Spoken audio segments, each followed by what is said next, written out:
y'all. Happy Tuesday. Happy Spoken Word Tuesday. I hope you guys days come along fine. Anyway, you guys know on Tuesday I like to bring the word.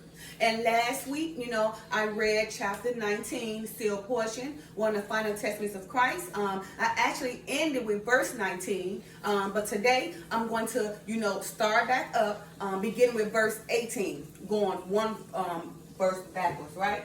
And of course, I read the header to you guys last week. And of course, I'm going to read the header again so you guys know exactly what this chapter is about. And as I said before last week, that it's going to take me at least a few weeks to finish this chapter because it goes up to like 99 or 98 to 99 verses, which is quite lengthy. Okay? The header reads as follows. Adam explains in plainness the law of the gospel and the commandments of Jesus Christ. Love your neighbor as yourself. He explains the sacredness and importance of fidelity in marriage, okay? So again, I did end with verse 19, but I'm going to go backwards and begin at verse 18, right? Okay? Because my short, starts, is from verse 18, okay? And it reads as follows. And I would that ye should know that I counseled with Cain and commanded him that he should repent of this thing which he had done.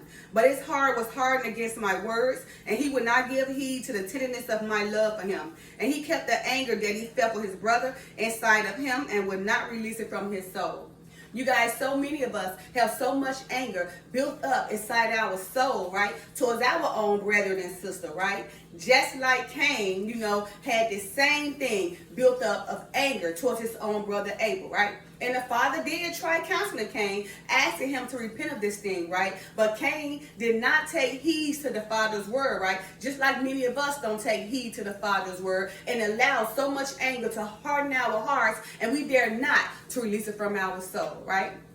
So, of course, the same thing that happened with Cain happened every day, all day with us, with our own brother and sister, right? Cain incident or, Cain violence and anger towards his brother Abel was just a blueprint for us, that we see, all right?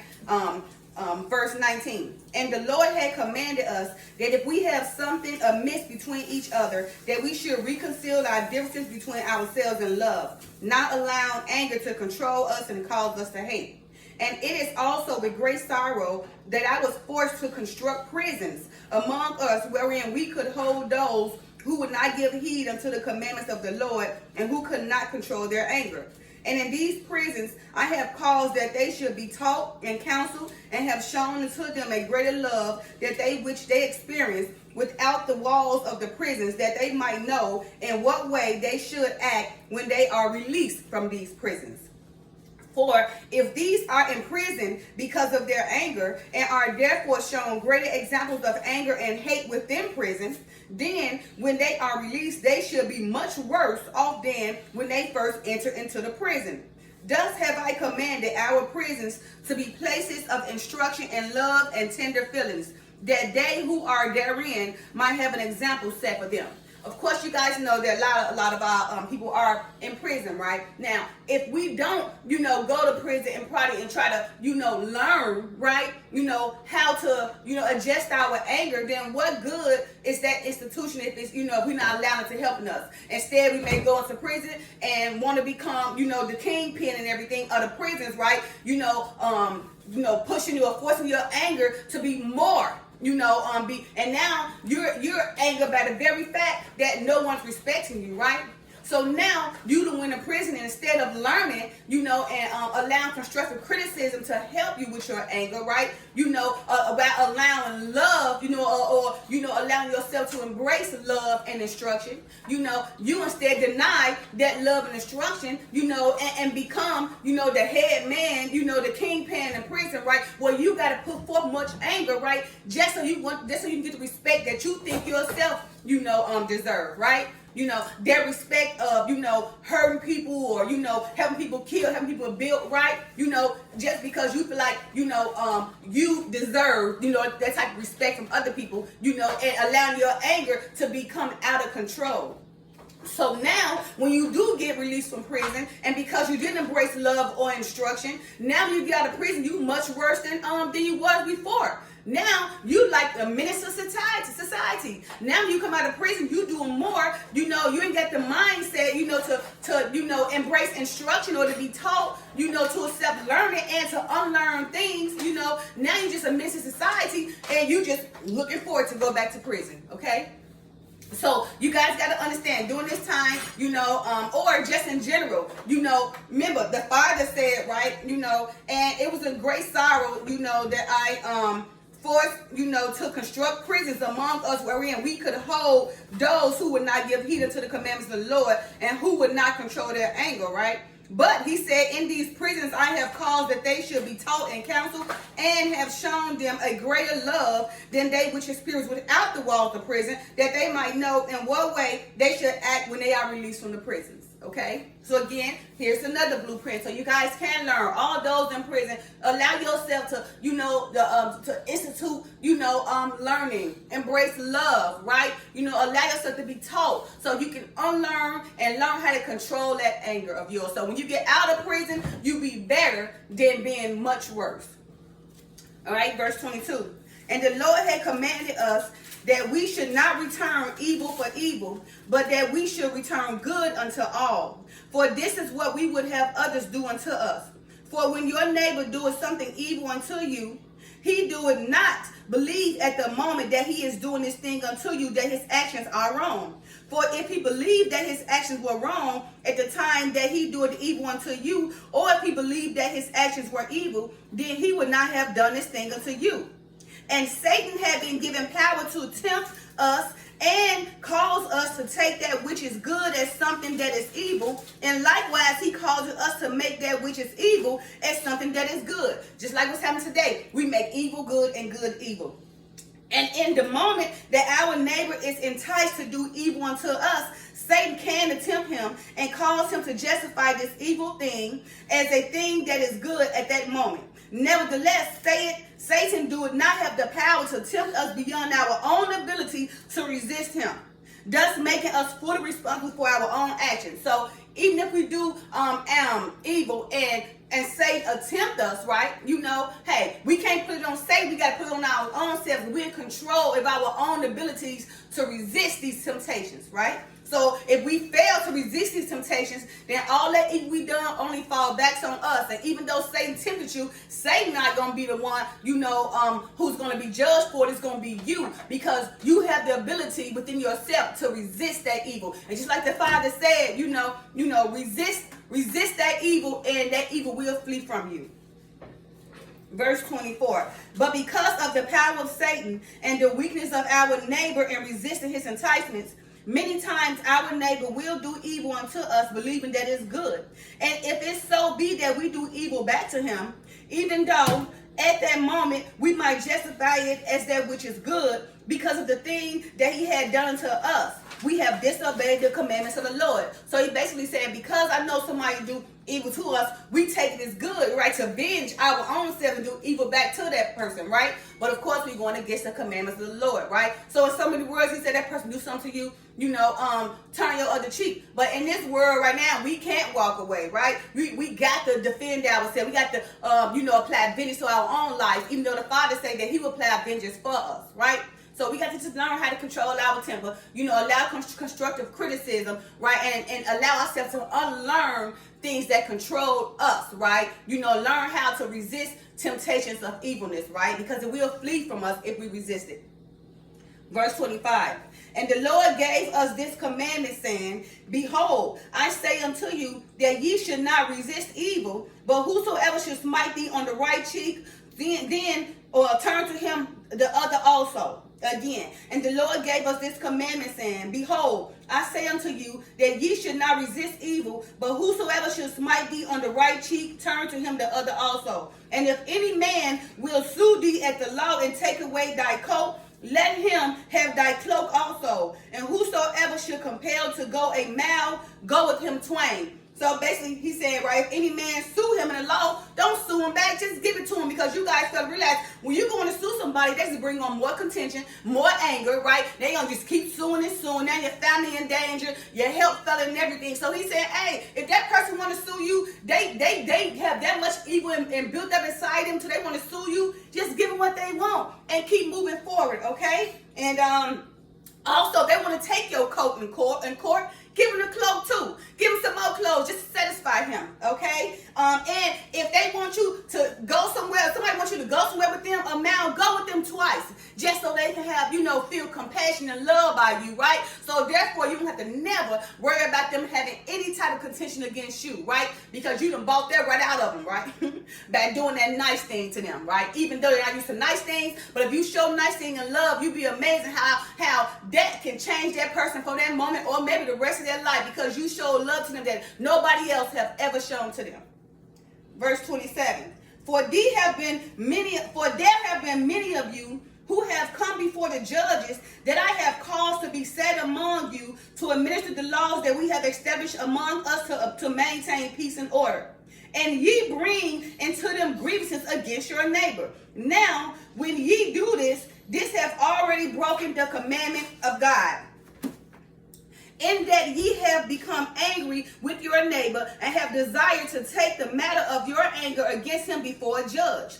And in this ye do sin.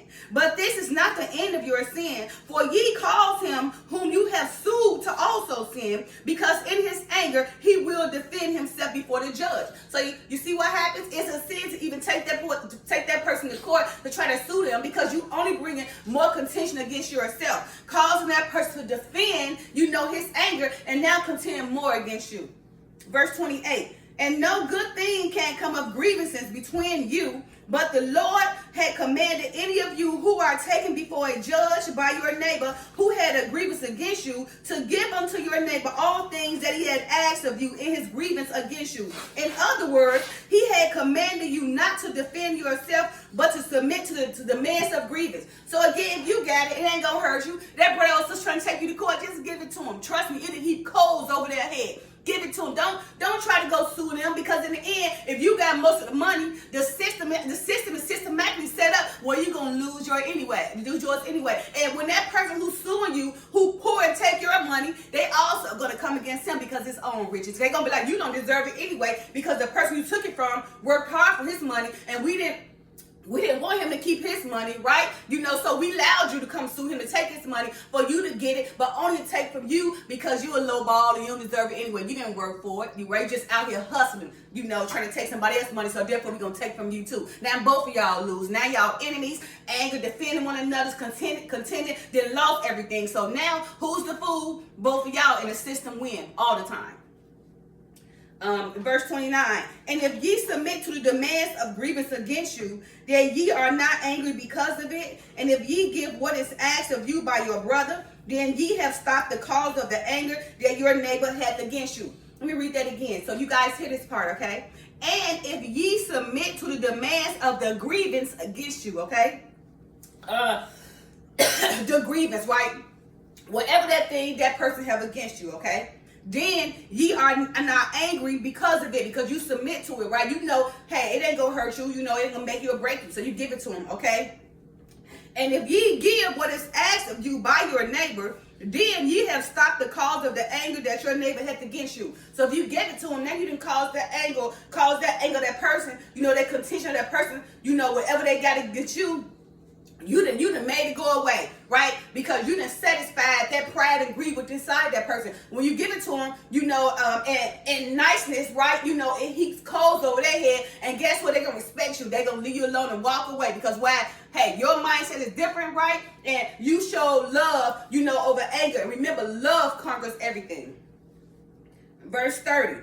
And if ye are struck by your neighbor, and ye return the blow unto him, then ye are angry when ye delivered this blow unto him. And in his anger he will return against and strike you. And then the anger of both of you will rise and cause that ye both shall sin before God, even until ye had committed the most grievous sin before him, even the sin of murder. So you see that, right? So if your brother strike you, of course we get mad. We want to strike them back, right? We want to strike, we want to return blow for blow, right? Now, we are angry, when we deliver that blow to our brothers and sisters in our own defense, right? And then again, his anger return again, that strike back unto you, right? And this anger from the both of you, will rise and cause, that you both to sin before God, even until you guys commit the most ultimate sin before him, the sin of murder.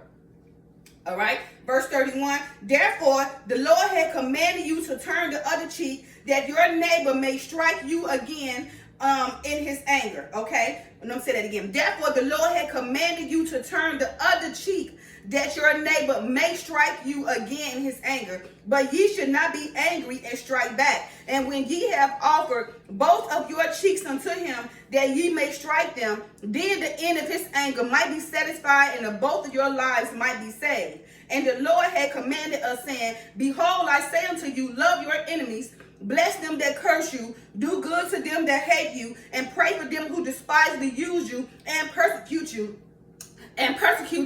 that ye may be the children of your Father who is in heaven. Now, this commandment which he had given unto us cannot be given with any more plainness that which the Lord has spoken. Okay? And of course, behold, we are commanded to love each other in spite of what might be done unto us, for we are not all brothers and sisters who belong to the same Father and who created us, who had created us. And do not the Father love each of us the same? Yeah, I know that the Father loved each of us the same, for he is no respect of persons, and loveth the sinner like unto the prophet.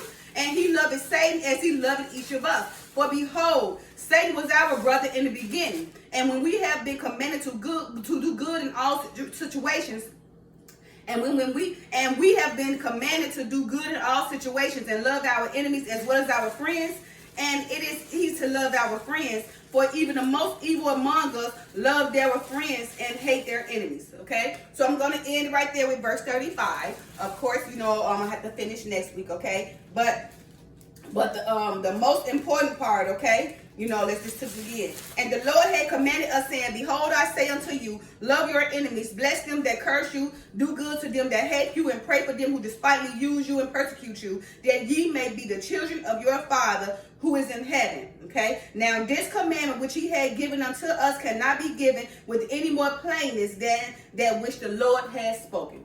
All right, you guys, so right there, actually I'm going to say I end with verse 33, okay? 32 and 33 is very important, right?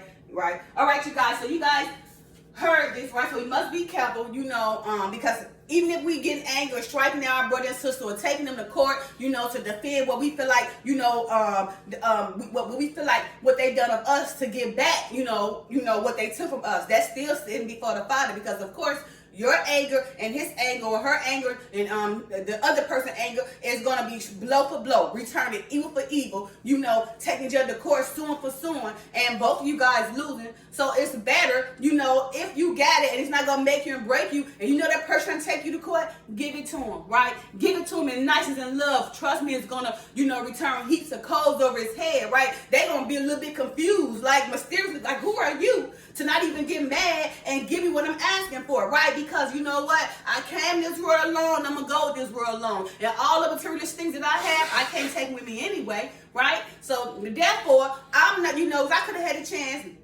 to sue the girl, that sliced me, trust me, I want to take her to court. And let me tell you something, even though I filed a police report and did all that, they didn't do nothing, right? She didn't get chastised for it. She didn't get disciplined. It only empowered her. But guess when I knew it was all spiritual? I had somebody that tell me, Latrice, don't worry about it. God got you. The reason why the courts ain't doing nothing to her, because this is a spiritual thing. But she's going to get got. And I'm sure, I guarantee you, she's already got probably mentally crazy right now, or body and health all shut down. Because what she did to me, and of course I brought it upon myself too. Because again, like I told you, if it wasn't for me, she wouldn't have not been going out with the gay female, right? Because she met that gay female through me, and because that gay female was my neighbor. So they was actually introduced, on my own connections, because the gay girl was my neighbor, and Karina was my friend. So they met each other through me. Although I didn't put the relationship together, but I kind of feel like I was still the foundation of it. Because had she not, went with me over to my gay neighbor house, they wouldn't have been together. In the end, I'm the one got sliced and burned, and it was spiritual. The Father was chastising me because he knew I shouldn't have been around that predicament or put myself, in such a situation in the first place. And of course, That's why, I didn't get crazy over it, because I knew spiritually, that what happened to me when I got sliced, it was a chastisement. It was the Father teaching me, okay, now I'm going to slice you, I'm going to show you the slice, even though it healed, you understand, but the womb is always going to be there. Just like when Christ, got persecuted, his womb and his hands and everything, and his head was still there, so it could be proved. So the same thing with me. That little scar that I got, when I look at it, it made me remember what exactly happened to me. But I also keep it real to myself and know it was a spiritual thing. The Father chastised me because I allowed myself to be put such in a predicament, knowing that I'm a child of the Father and I shouldn't have been around in the first place. So although the courts did not do nothing to her, she didn't go to jail, she didn't get disciplined. Of course, she became more empowered because of that. But the Father still avenged me. He didn't let the courts do nothing, because it was his job. He wanted to show me. And I guarantee you right now today, she's probably mentally insane. Her body is down. Her sickness is messed up. All doing her for because she's suffering. But anyway, you guys learn from this, okay? I sure did, right? Don't take anger for anger. Learn that. Walk away. Resist evil and it should flee for you. Happy Tuesday, you guys. Love y'all. Peace.